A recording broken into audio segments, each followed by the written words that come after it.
Hey everyone, I'm Brian Austin Green. I'm Shauna Burgess. And I'm Randy Spelling. And you are listening to Oldish, an iHeartRadio podcast. Hello everyone. Welcome to another episode of Oldish.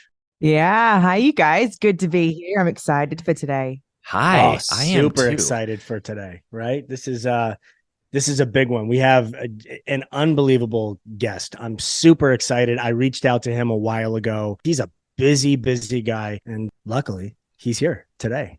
It's a big day for us.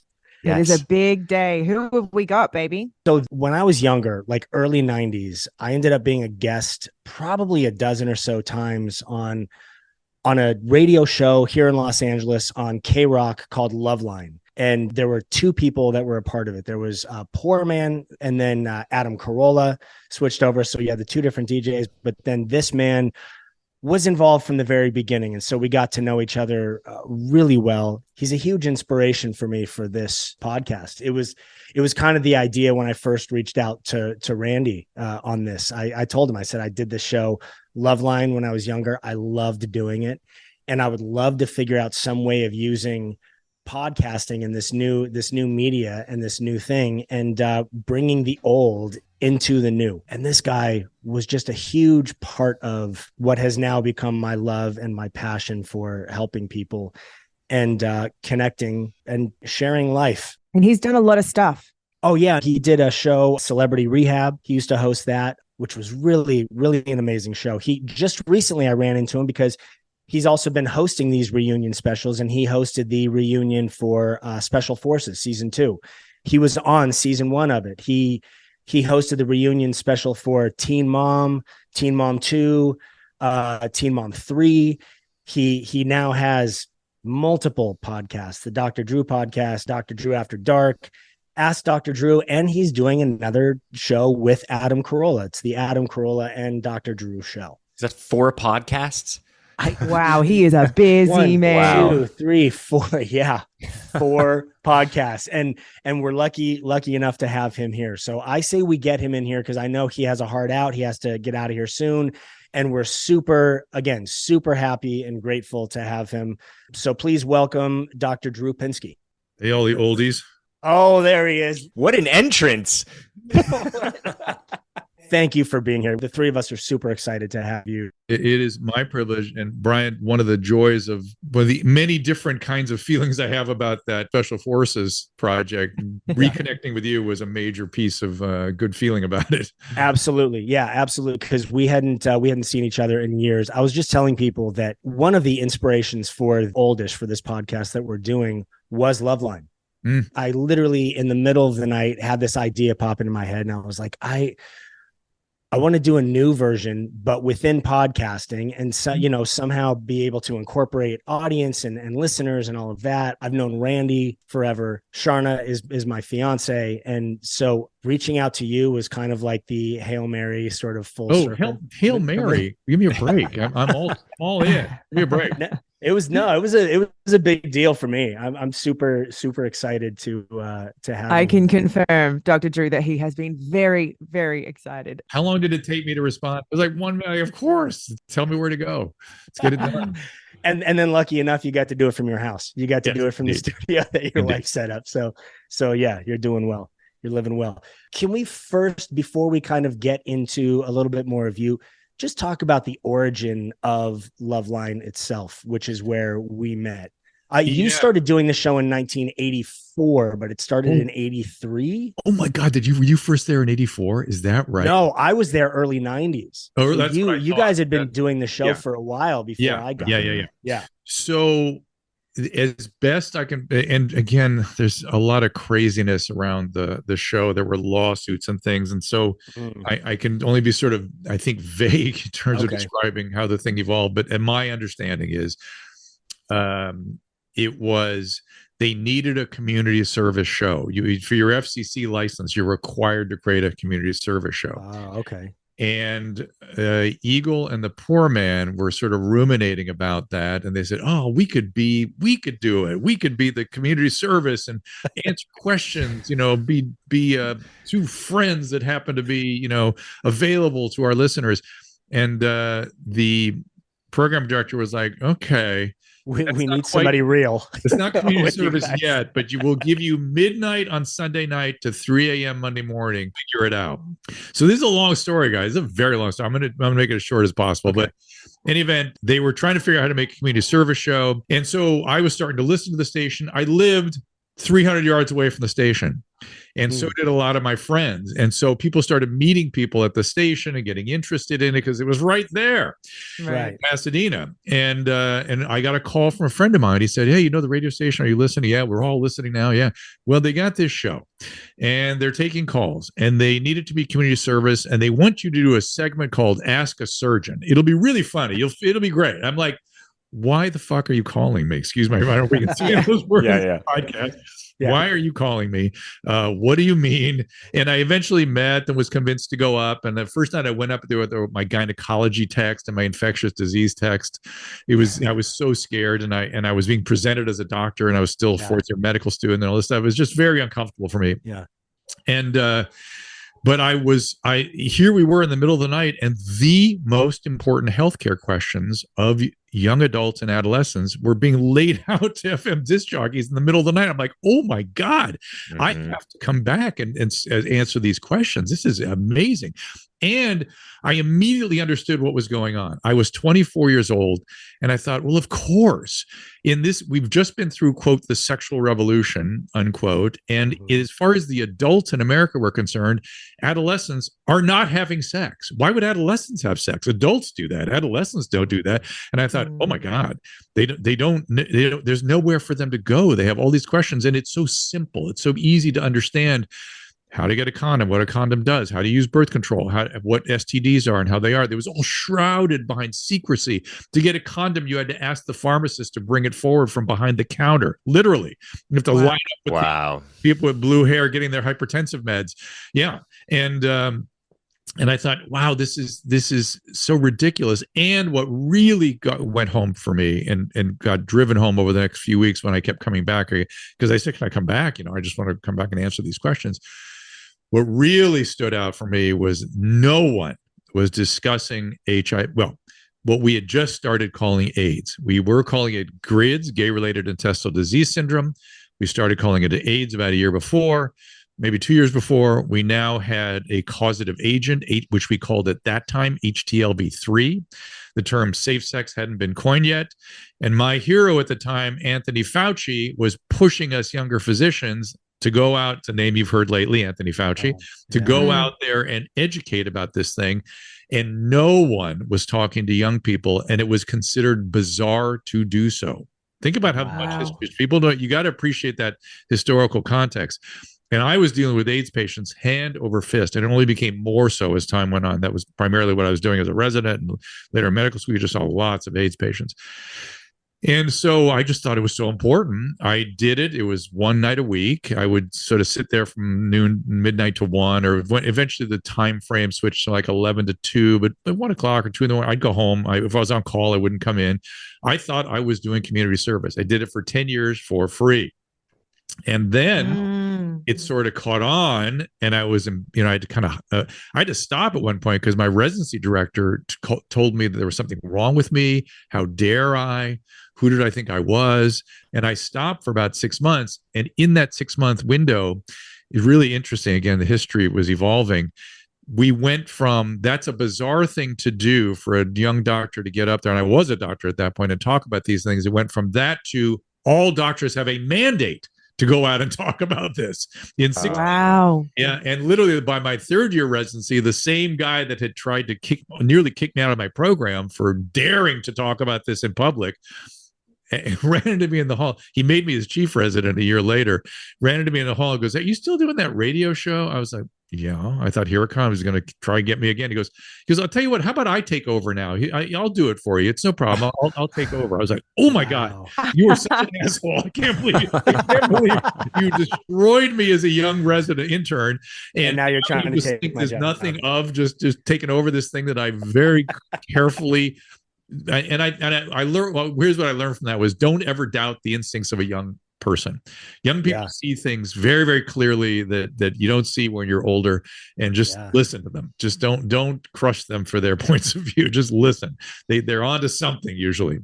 That show was so interesting to do because K-Rock had moved to Burbank. Yep. I think it was right over there. And I lived probably 3 minutes away from the station. So I was sort of the last minute call of like, hey, we don't have a guest. Can you come in? Well, I was you were like, also one of our favorite because not only were you young and you were, you understood what we were doing, but you were enthusiastic. You liked doing it, and we liked that, and we liked you, and you'd haul your other castmates in with you once in a while.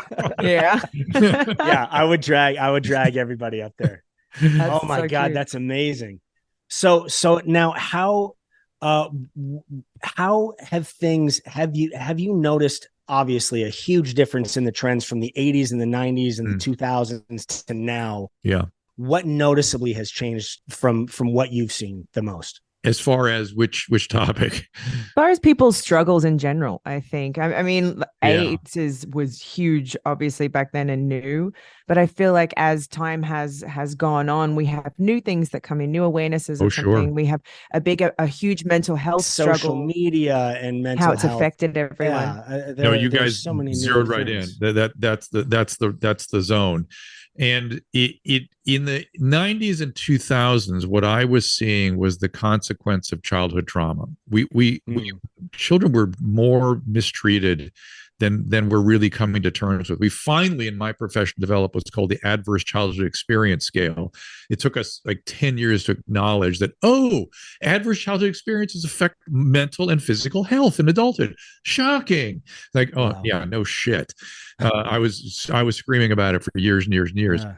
And by the way, it puts rocket fuel behind addictive pathology. I mean, I've always said, if you have bad enough addiction that you had to come to my program, you had childhood trauma, period. It was always the case. And so we went through that whole thing, and that seemed to have gotten better. The problem with that is that it's left a residua on adults, and there's been kind of a narcissistic turn, cluster B personalities, borderline sociopath, narcissist, a lot more of that stuff flying around. And the liability of that stuff is mob behavior. People with those things tend to be very gratified with grandiosity and acting out in mobs with their aggression. So I kept predicting that. I did not know about this thing called social media when I was trying to predict this. I kept saying, when this happens, guillotines come out. They're going to be a guillotine. I know it. There's going to be some sort of scapegoating. And social media, cancellation, there it is. Right. And so that phenomenon of sort of projecting yourself into the world, preoccupied with screens, not getting engaged in space, with bodies in space, with other people, lockdowns and COVID and the fear and anxiety of all that. I mean, it was a perfect storm of screwing with people's mental well-being and mental health. And so addiction is up, depression is up, anxiety is up, everything is up. And that to me is the major issue of our time. I'm hoping that young people that have been, and again, we're talking about younger people, younger than ourselves mostly right now, who have been through this, I hope they come out of it pissed. They should be pissed. They were not, their well-being, their spiritual, physical, mental health was not a priority to anybody, and it should have been, and they should be pissed about that, because I knew it was going to happen. I could see it coming, and it came, and now here we are.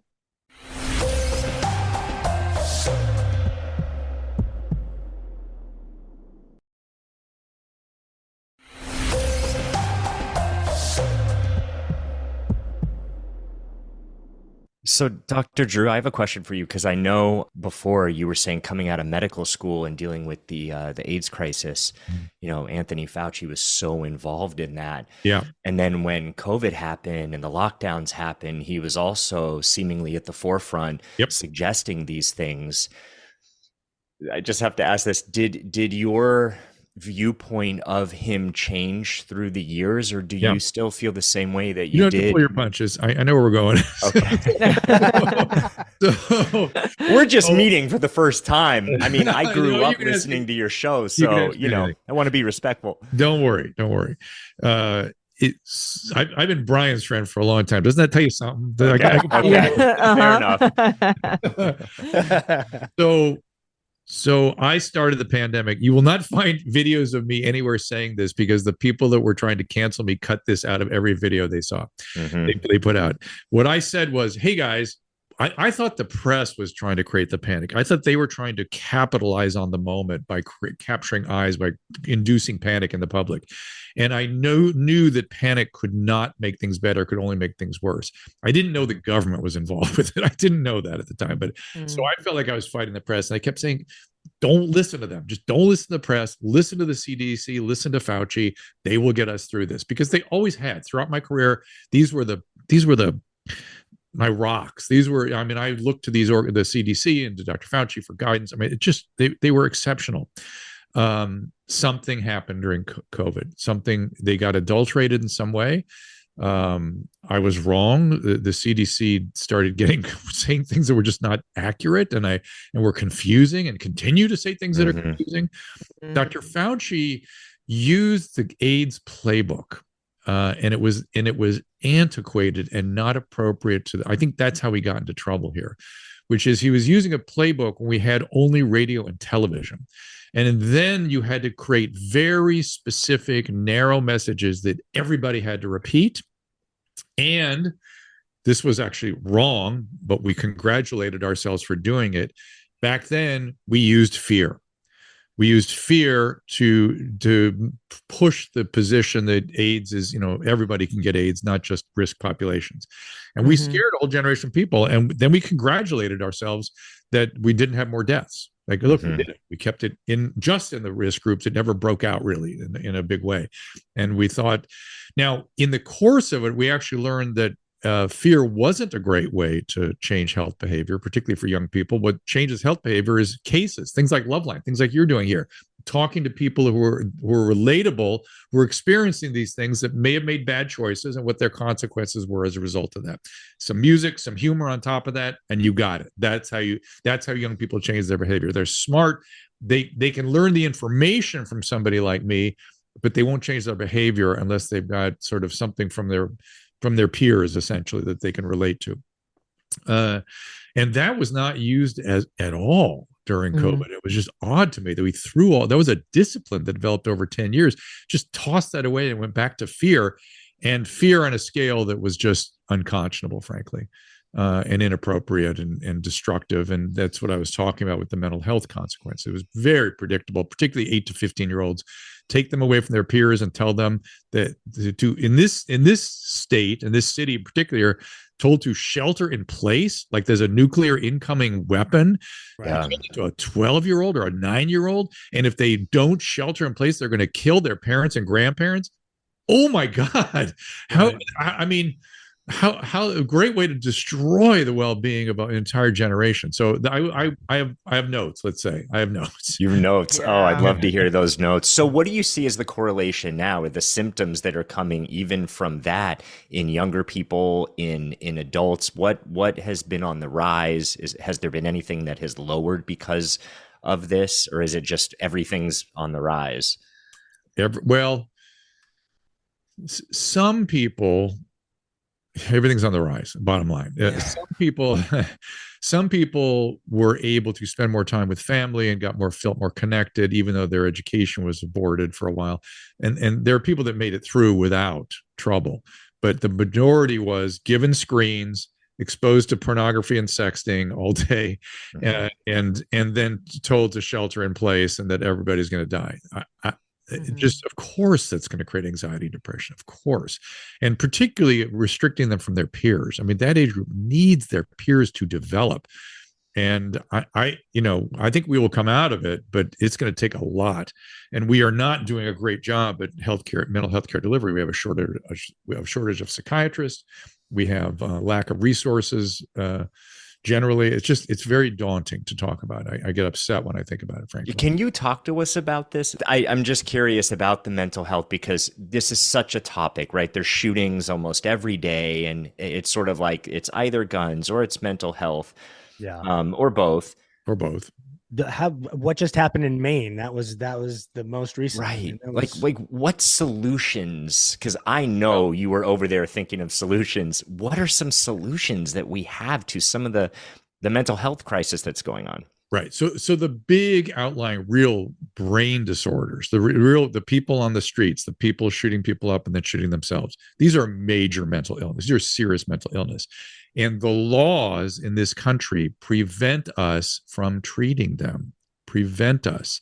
That dude in Maine was on a 14-day hold just prior to going out and shooting everybody. He should have been in some sort of longer term setting, but the civil liberties have gone to the point where you're allowing people to die on the street with a disorder that's affecting their ability to see what's happening to them, and you're not allowed to go help them. Strangely, the same symptom complex from a dementia, if you don't help them, you've committed patient abuse. And yet dementias do not get better. They are inexorable. All the mental illnesses that we are forbidden from treating can be, if not cured, dramatically improved, dramatically. And we have a shortage of psychiatrists, so we can't really do it. We have no facilities to do it. We have no resources to do it, and the laws prevent us from doing it. What do you think's going to happen? We are the only country in the world that refuses to take care of sick people if the illness involves the brain. Unless it's dementia or encephalopathy, then you can do it. But any other brain diseases, you're not allowed to touch, because who are you to say it's the life they want to live, man? So is that because of it? And forgive me, because I'm Australian, so the Constitution for me, when I look at it, I feel like brings so many things. Is that a constitutional thing?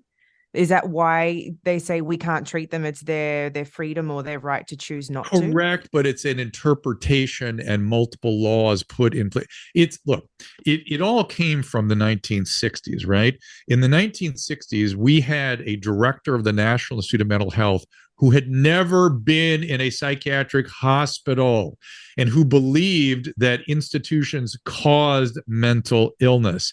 He got the ear of President Kennedy, got him to sign a series of laws that put the hospitals out of business, destroyed them, and created community mental health centers, which were abject failures. So now you have all these people with severe mental illness being spilled out onto the streets, the prisons, and the nursing homes, and no plan for what to do with them. Then you have a group of lawyers that came in and said, who are you to get in the way of how they want to live, man? They don't want your care. And in their heads, they have Ken Kesey's One Flew Over the Cuckoo's Nest, which became a movie, which the American public treated as though it was a documentary. And not only were psychiatric hospitals not really like that then, we're coming in on 75 years ago. We're approaching 100 years ago. Believe me, psychiatric care is different than it was in the 1950s. It is totally different. We can create community resources. We can create residential programs that are beautiful. We have all kinds of treatments at our disposal that work. It is not Ken Kesey's world. And the campaigning, the do-gooder lawyers who I admire and understand what they're trying to do have that in their head and have privileged the illness over the ability to treat the illness. And on the streets of LA County, where most of us live, 6 are dying every day, and we are not allowed to do anything about that. My gosh, it's infuriating. It's infuriating because I look out on the streets and I see my patients, and I know exactly. I told the county health people, I said, I know how to build a program. I know exactly what I would do. I know how I'd staff it. I know how we would fund it. I just know what to do for these people. I know how to do it. I've done it for decades. It's not hard. And I'll tell you, on the addiction side, the main thing they leave out of their assessment, most of it is opiate meth, right? Which are devastating addictions. But they are progressive illnesses in all settings. The progressivity is what nobody acknowledges. So even if let's say one of you got heroin addiction, let's say I injected your heroin every 4 hours and did it perfectly sterilely, and we controlled your behaviors and everything, your disease will still progress. Maybe not as fast as out in the wild, but it will always progress when exposed to the chemical. And they refuse to acknowledge that. And it progresses and ends in death. And I say that is manslaughter. That is reckless negligence. And unfortunately, all these, back to the Constitution, your question about how our laws work, our elected leaders have immunity. They have qualified immunity, so you can't go after them for killing people. Right. Oh, that is a rabbit hole. That's a rabbit hole to go down. But that is, you guys invited me here. You asked me. I love it. No, this is amazing. It's great because it's some of these institutions that you talk about that have immunity that cannot be sued. I mean, there's even drug companies and pharmaceutical companies that cannot get sued. And that, I mean, that is something that is kind of mind-blowing. It's mind-blowing. And you know who really raised my understanding of this capture, of course, is, you may not want him as a presidential candidate, but I just love that he's out there stirring shit up, which is RFK Jr. He taught me about this. I didn't know anything about that. And he raised my and showed me. I was like, oh my God, you are so right. And so I love that he's out there stirring it up. I don't know that he should be our president yet. I don't know, but I don't know what the hell. I think I'm not going to vote for president this time. Yeah. I'm going to leave. I'm going to stay home. It's so interesting from the RFK Jr. standpoint, because some people who have been following him and listening to him are all about what he's saying. And then there are other people who will completely cancel and say, I don't even want to hear anything he's saying. I won't take that in, because it's sort of, in a way, what he's talking about is looking at a matrix and looking at something that if you take that in and you actually entertain what that means, everything starts to crumble around and it feels too big or almost sinister to even look at. There's a lot of that kind of cognitive dissonance flying around these days, where people are maintaining positions that are not, I don't want to say they're irrational, but they're irrationally certain. We live in a day of irrational certainty, when the scientific method is about rational uncertainty. I am rationally uncertain about everything. I just try to learn more, try to be, I don't know. I'm struggling. I'm trying to figure stuff out. Don't understand why we're pushing vaccines on 25-year-old males if the risk of the vaccine is a little bit higher than I don't understand. My elderly patients are all vaccinated, and they benefited, and I get why I'm doing it there. It's the data's there, but to go, it's all this way or it's all that way. That's irrationally certain, and that's bound to be a problem. And then people protect that with cognitive dissonance, right? They get so invested in it, it just, like you said, everything melts around them when they contemplate something different. It doesn't have to be like that.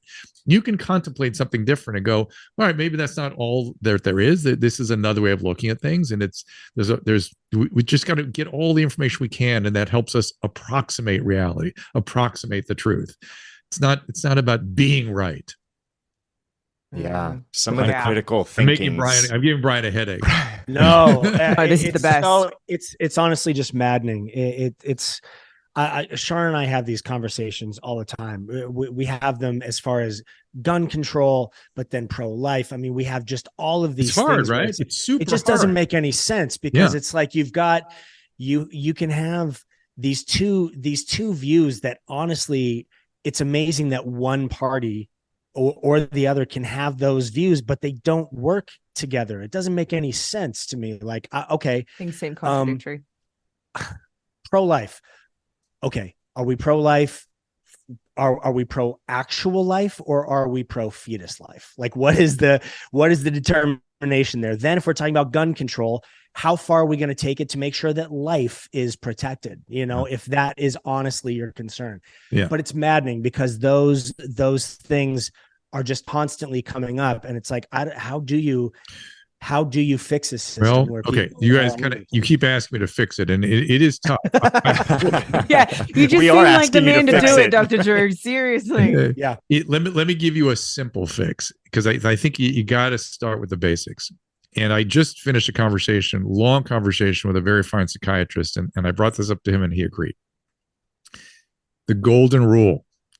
Just let's reestablish the golden rule. Treat other people the way you'd want to be treated. We have lost that completely. Yes. That is a very, and if you really apply that, it builds empathy. And if you build empathy, you're not going to be so shitty and grandiose. You're going to be, and maybe be a little less distracted and a little more focused on other people. But the golden rule, and how we get there, and how we get to sort of some sort of spiritual something, whatever that is for people. I think it's about community. I think it's about other humans. I think it's about building relationships, about getting off our screens, but paying attention to the golden rule. Like they think what people, I'm always, that stuff people say about me on Twitter and stuff. I just go, what made you run to the phone and do that? It's just such an odd impulse. Right. And if you had the golden rule near you, near your consciousness, I don't see how you could do that. Right. Wow.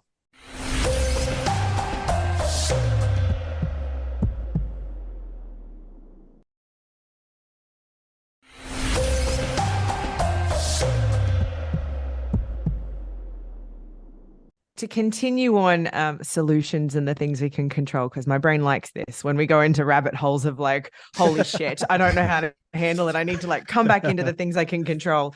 You mentioned something that really has stuck with me, and it was the age group that was so deeply affected with COVID and their mental health. Yeah. 8 to 15. We certainly have kids in that age group. I think a lot of our listeners do. What are some of the tools and the things we can do moving forward to help them through that and to help them heal from that experience? One of the key things I always tell parents is please be very careful to distinguish between a mental health issue and a parenting issue. It's hard to do that sometimes, and we think everything's a parenting issue. But pay attention to the child's mental health. There are times when at least the pediatrician should be involved. And I think one of the easiest barometers is a sudden drop in grades. If there's a full grade drop for a child, immediately take that child for an evaluation. It may be they're in AP classes and it's just harder. It could be. But if you're also seeing change in dress, change in appetite, change in sleep patterns, change in peers, then you've got something not parenting going on. The other thing is, if you find drug or drug paraphernalia, you have a much bigger problem than you realize. Because if they're getting so lazy that you're finding it, it's on big. So whatever they tell you about, it's my friend's thing, or I smoked a little. Yeah, I did. I'm coming clean. I did smoke weed just on Saturday, just with my buddies over here. It was no. You're finding the paraphernalia. You're finding the drug. It's big problem and has to be dealt with medically. Short of that, don't be distracted. Be present. Stay present. Pay attention. A great way to do that, open-ended questions. Adolescent males and adolescent females are different in how they respond to your approach on an emotional level. The young males in particular, guys, you'll appreciate this. Actually, when you go face to face with them, they experience threat. It makes them uncomfortable.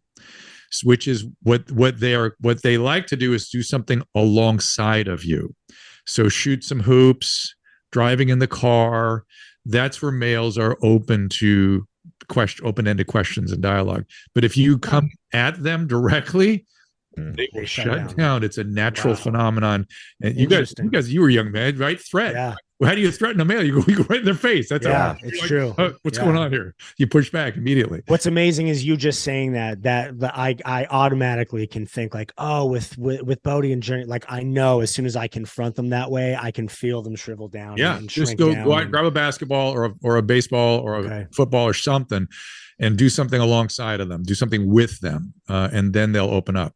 And again, for mom in particular, driving a car with them next to you, that's a great time to kind of just throw stuff out there.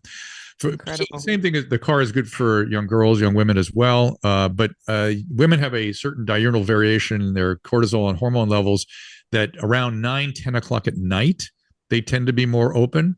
So if you sit down, that's so true. Really, that's so true.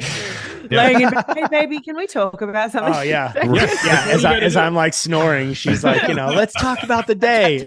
Hey, can we just talk about this real quick? You just nailed it on the head. Yeah, so it's a hormonal thing, not just a me thing. Excellent. Okay, yes, it's a biological thing.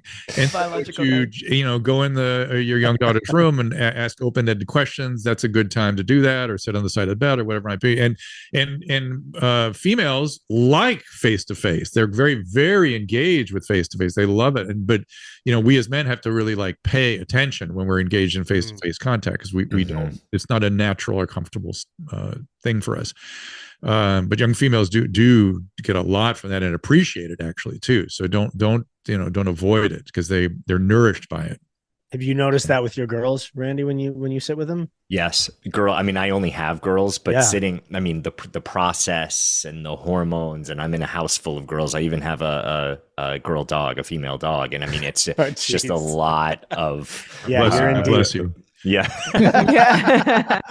This is so interesting and so helpful. I'm curious about something, but before I even go there, could you just give an example of an open-ended question? Because I know we all sort of speak that language, but for someone who's going, what is an open-ended question? Open-ended, avoid you starting anything with you, or are you, or you are, anything you oriented. No.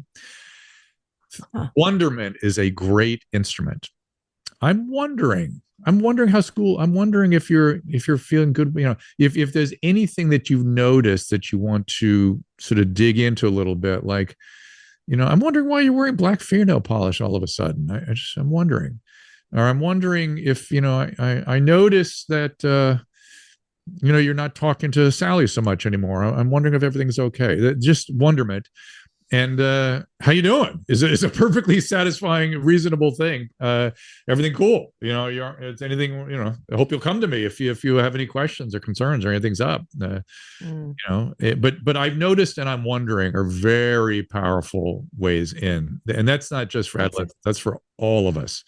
We live in this sort of television talk show world where people believe that confrontation is a thing.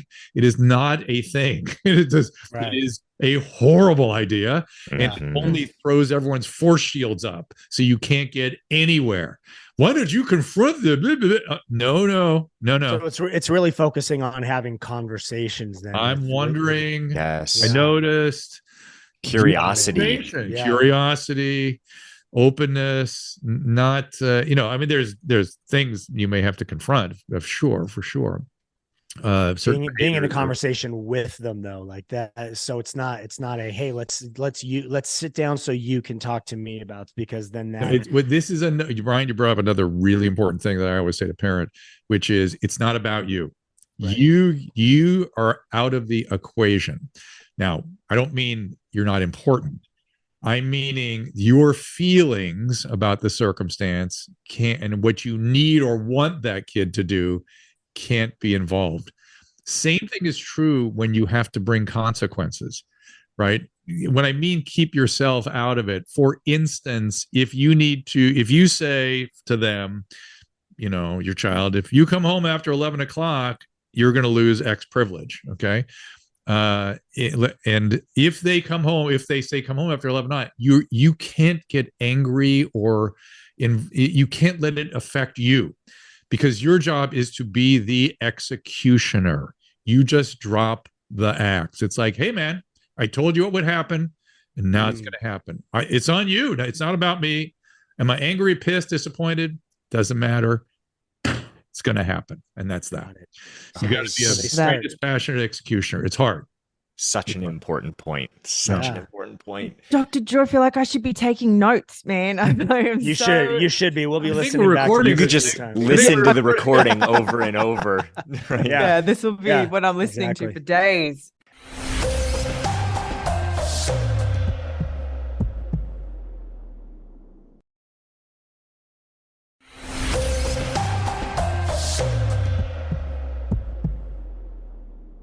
Dr. Drew, how did you go from internist into addiction medicine specialist? Because I know you do so much with addiction. Yeah.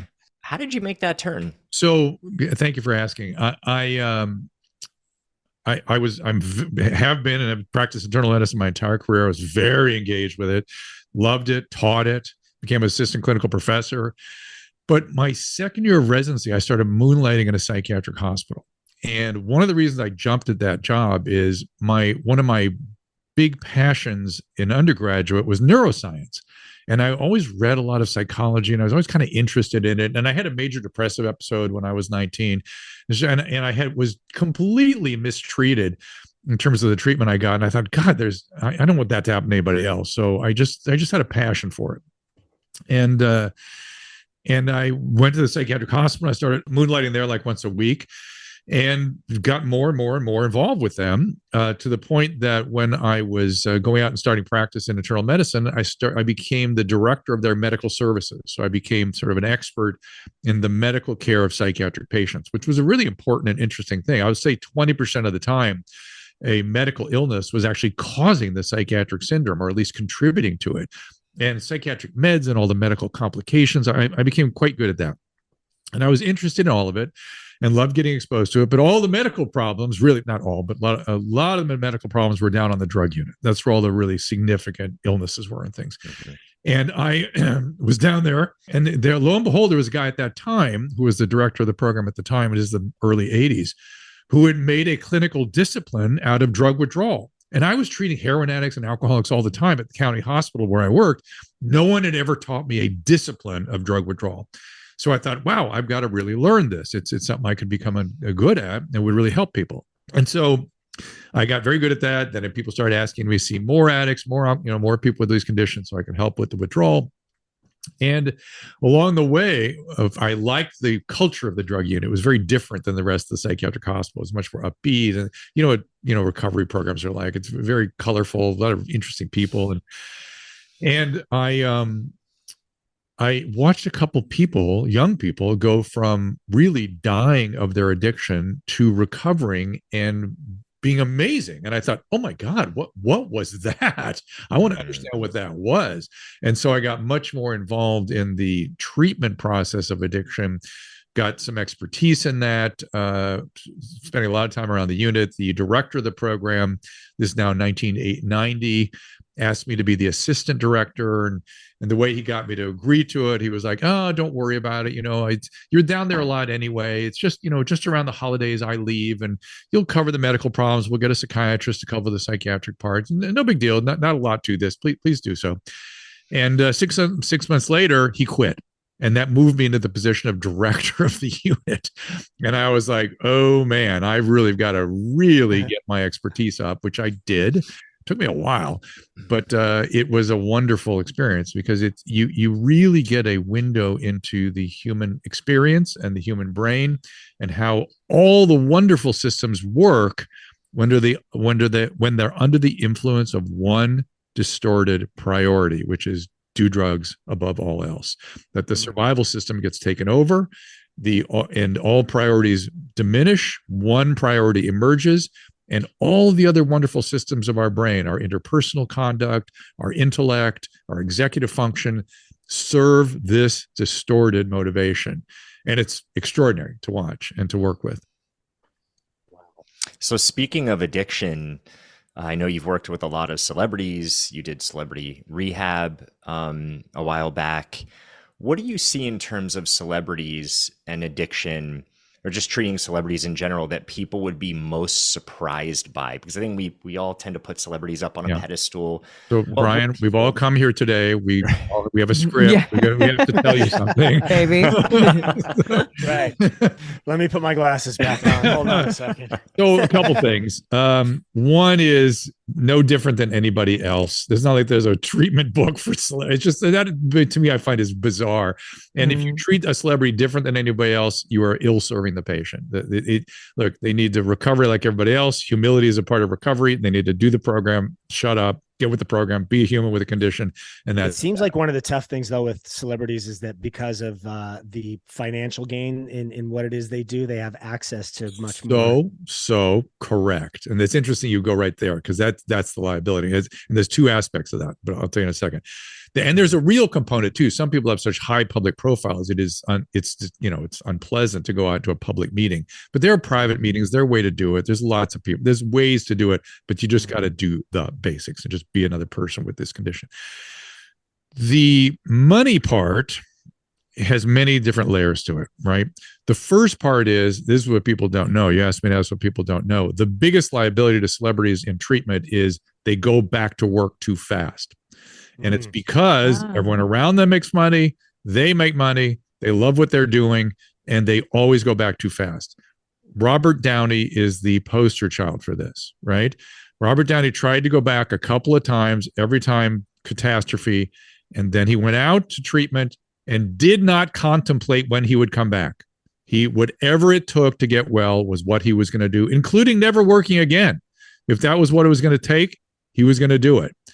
And now you have Robert Downey in his current career. Magically, things work out in recovery. If you do it right, people blossom in incredible ways, but it takes time. It can take a year, it could take 3 years, it could take 5 years. It takes time. And that's hard for people. I get that. Interesting. Especially when you're midstream in a big career, it's really hard. Well, and especially when you have so many people working underneath you as well. And people don't do it. They don't do it. They go right back to work, and they go, whenever you see sober companions and all that stuff, that's people going back to work too soon. And it can kind of keep them okay for a while, but it rarely works. It really is tough. So there's that part of the money. There is the access part, as you said, and a large part of that is my profession, where doctors are turned on. Oh my God, this important person thinks I'm a great doctor. And by the way, celebrities in addiction will turn that on doctors too. When they don't get what they want, they'll sell you things like, oh, I thought you were a great doctor. You're the worst doctor. I'm going to tell everybody what a horrible doctor you are. I'm going to destroy you stuff. Look, if you understand addiction, you just go, whatever. Just come on. I'm going to help you get better. That's all. You don't feed into that. But most doctors don't know how to work with addiction. They just don't know how to do it. And they don't understand celebrities have to be treated exactly like everybody else. Standard of care is the standard of care for a reason. It's the best. Now, standard of care can be wrong sometimes, but getting extra care does not make standard of care better. It's you're more likely to get bad care when you get special care.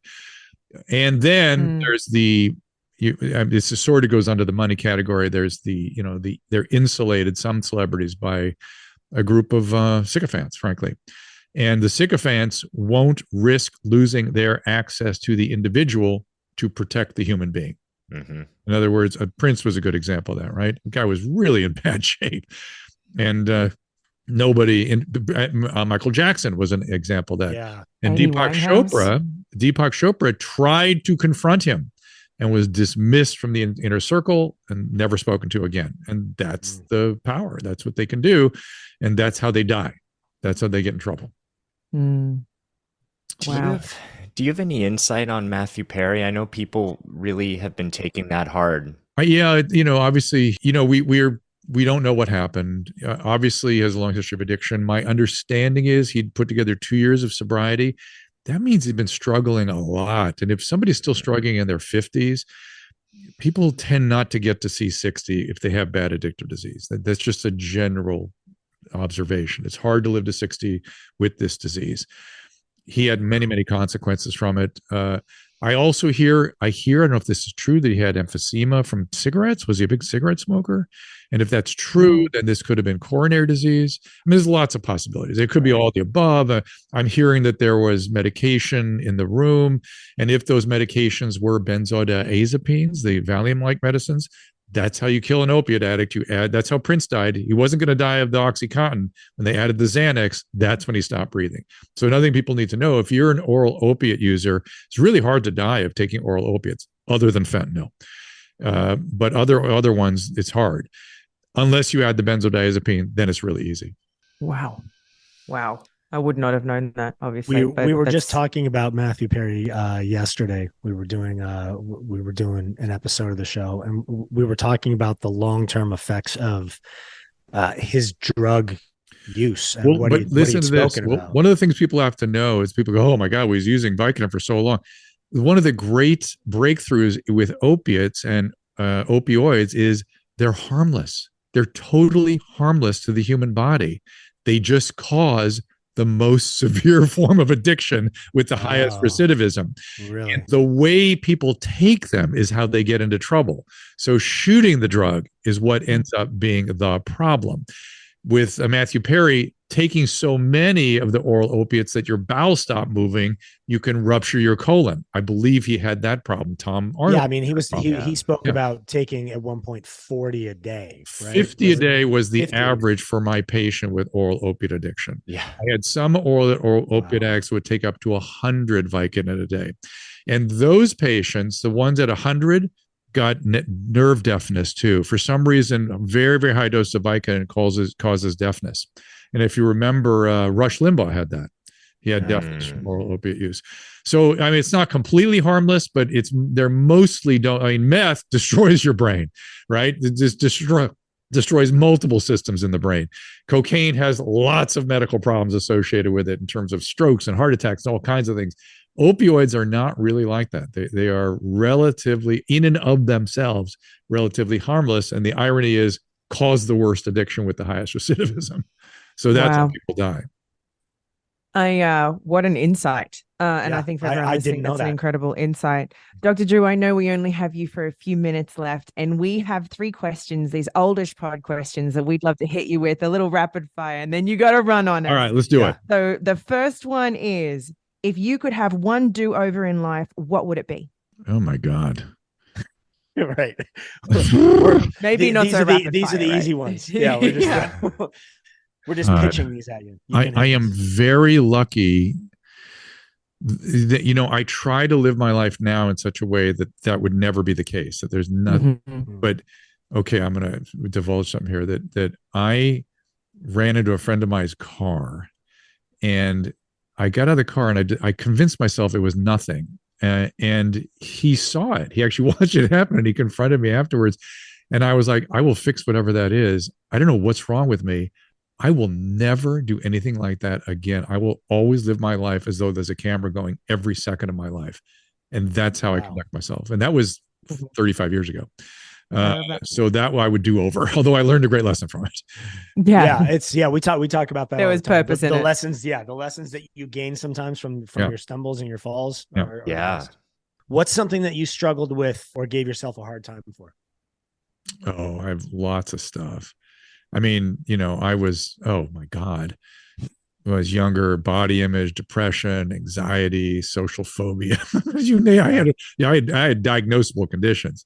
I mean, I was really depressed. I had panic attacks. And like I said, I went to the healthcare system and got horrible care. I'm grateful to be here now with having been through good treatment and whatnot. I have no anxiety, and I struggle with a lot less. So that's incredible. Randy, you take the last one. Okay, the last question. So, the podcast is called Oldish. To us, though, Oldish is not an age. It's a place in life where you get to, whenever that is, where you have been through experiences and you garner some wisdom. So, what is something that you have learned or now know being oldish? So what has happened to me is that because the career I had working in an intensive care unit in a hospital, inpatient hospital, outpatient medicine, psychiatric hospital, addiction medicine unit, no one person sees that anymore. You're literally not allowed to do all that. You have to be either a hospitalist or an outpatient doctor or a psychiatrist. I had this incredible experience for 30 years where I saw the human experience through a window that no one gets to see. It took a long while to accumulate all that wisdom, but as a result of it, I have a very clear and rich understanding of human beings, and I want to give that back as much as possible. And I think when you're oldish, you start going, oh man, I know a few things. I better help other people with that and better share this information. Yeah, share it. We're so glad that you are sharing it, and so all glad that you are sharing with us. Your Drew, I'm so happy that we podcasts. reconnected. Thank you so much for coming and doing. Let's go to dinner. Let me do this again sometime. Absolutely. Oh, and I've got some neurological stuff to fill you in. I've got some health stuff thing. I can't. I do too. That's part of being oldish. I love it. You'll be okay. Hey, guys. Thank you so much. Drew, thank you. Cheers, guys. Bye. Bye. Oh, wow. That could have gone on for 4 hours. For 4 hours. What an incredibly intelligent man. He has lived such a life and experienced so many things. I honestly, I felt like a dummy sitting here. It's like I just felt like a sponge. I have so little to add to this conversation. Like, Randy, take it away, please. I just felt like a sponge. I just wanted to listen to him, and the more he said, and I man. didn't even expect to go the directions that we did go. It was just like everything that he said I was so into, and I just want more of it. Right? Yes. Yeah. I realized how the one thing he said that I want t-shirts of it, right, is something about the scientific method, the golden rule, the scientific method. The golden rule, that needs to be the golden rule was so key. The open-ended questions and how to deal with teenagers, dealing with younger kids, boys and compared to girls, and all the things that I honestly hadn't I've never really taken notice of. But as soon as he pointed them out, I was like, oh, that absolutely applies. Makes sense. Yes. To be conscious of that moving forward. I've noticed that, and I just didn't take any sort of action or think it past noticing it. And it was just this fleeting thing. Mm-hmm. What an impressive human. And as he said at the end, he's lived this really unique experience where he got to witness human beings in all sorts of different experiences through their medical and mental health journeys, and where he's gotten to work. So his perspective is so well-rounded and educated. And it's just fascinating to listen to him. I really am so grateful that he came and hung out with us, baby. Thank you for making that happen. Yeah, thanks for making that happen. Let's hope that we can get him here another time, because I'm sure we have a million more questions to ask him. We do. And the thing about Dr. Drew too, I think the big difference is there's sort of two different paths to go down.